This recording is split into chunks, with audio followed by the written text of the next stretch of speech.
आप परमात्मा की सत्यनारायण कथा से परिचित हो जाओगे। सत्यनारायण कथा का अर्थ हो सच्चे भगवान की जानकारी, उसकी महिमा का गुणगान, अविनाशी भगवान की गुणगान। आज तक हम श्री विष्णु जी को सत्यनारायण कहते थे। सत्यनारायण माने अविनाशी, सच्चा भगवान, सच माने जो कभी नाश ना हो जिसका। और विष्णु जी की मृत्यु होती है, शंकर जी की भी मृत्यु होती है,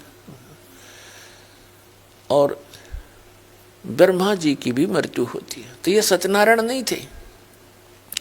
सत्यनारायण केवल कबीर देव है, कबीर साहब है, जो काशी में धानक रूप में आया था।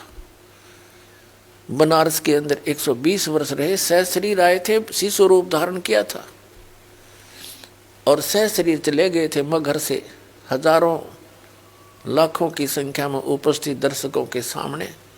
उनके सब जब परमात्मा एक वस्त्र बिछाया था, एक चद्दर एक ऊपर ओढ़ कर लेटे थे। कुछ देर के पास आकाशवाणी हुई थी, देखो मैं जा रहा हूँ, इस चद्दर में कोई मुर्दा नहीं है। चद्दर उठा के देखी, सुगंधित फूल मिले थे।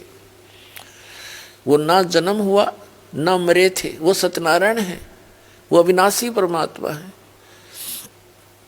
नारायण का अर्थ होता है जल पर आकर आने वाला, जल पर विराजमान होने वाला। परमात्मा एक लीला प्रत्येक युग में करते हैं। सतलोक से चलकर आते हैं, सहशरीर आते हैं और कमल के फूल पर, वो सरोवर के अंदर जल के ऊपर आकर विराजमान होते हैं, जिस कारण से वास्तव में नारायण वो परमात्मा है, कबीर जी। तो जब आपके यह सत्यनारायण कथा समझ में आ जाओगी, क्योंकि ये प्रथम बार सुनता है, कोई दूसरी बार सुनता है, और जिन्होंने खूब सुन रखी है उनका समझ में अच्छी तरह आ चुका है। तो ये लोक रहन का नहीं है, हमें विकल्प नहीं मिल रहा था। पुण्यात्माओं, इस परम पिता की शरण में आने के बाद, कबीर साहिब की शरण में आने के बाद, आपके जितने परिवार के सदस्य हैं सब सुरक्षित रहेंगे।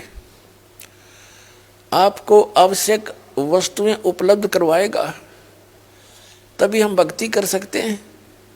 जिसके 24 घंटे टेंशन रहेगी कोई किसी ना किसी वस्तु की, तो भक्ति नहीं कर सकता। पहले तो आपको टेंशन फ्री करेगा।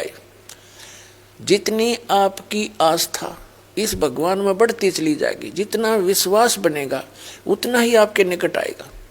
विश्वास बनने में देरी लगती है, क्योंकि हम अज्ञान से परिपूर्ण होते हैं जब परमात्मा की शरण ग्रहण करने के लिए आते हैं। कुछ तो अज्ञान इन सत्संगों से, पुस्तकों से, टीवी चैनलों से हट जाता है। यहाँ आने के बाद रहा कहा फिर मांझा जाता है प्राणी, और फिर यहाँ आने के बाद आशीर्वाद, प्रणाम, भगवान की मंत्र दिए जाते हैं। धीरे धीरे ये आत्मा इतनी निर्मल हो जाती है, प्रत्येक बात पर जो दास बोलेगा उस पर विश्वास होने लग जाएगा। अभी तक तो कुछ पर विश्वास होता है, कुछ पर अविश्वास होता है। तो इसी प्रकार परमात्मा पर हम पूर्ण विश्वास ना कर पाते, तब तक देरी रहेगी आपके सब कार्य सिद्ध होने में। और जब आपको पूर्ण विश्वास हो जाएगा, है फिर तो कहना ही क्या है।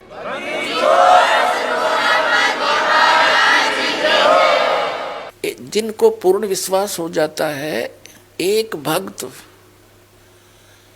ऐसे ऐसे सुख बताता है कि उसका कहता है जी कितने बताऊं, गिनती नहीं। तो पुण्यात्माओं, भगवान है ये हमारा सच्चा पिता है, और अपने पिता को ही अपने संतान के दुख की चिंता होती है, और ये समर्थ है, हमारे सब काम करने में सक्षम है, सब दुखों का दूर करने में सक्षम है। ये समर्थ परमात्मा है। इस पर विश्वास करके देखो पूर्ण हृदय से, फिर देखना सारे काम ठीक होंगे। तो आप जब तक यहाँ रहोगे, आपको अपना परिवार, आपके बच्चे, भाई बहन, माता पिता सभी प्रिय लगते हैं। और इसकी शरण में आने के बाद आपको ये सब, आप इनके साथ रहोगे जब तक आपका सतलोक गमन नहीं होगा। और यदि आप परमात्मा की शरण में नहीं हो, प्रिय तो पहले भी फिर भी लगते हैं, और एक मिनट में मृत्यु हो जा किसी भी प्रिय बेटे की या बेटी की, टक्कर मारते रह जाओ, वो प्रिय लगो चाहे ना लगो, फिर और इसकी शरण में आने से आपको उस संकट से भी दूर रखेगा, आपकी उम्र भी बढ़ा देगा। ये समर्थ परमात्मा है, ये सत्कर्मालय।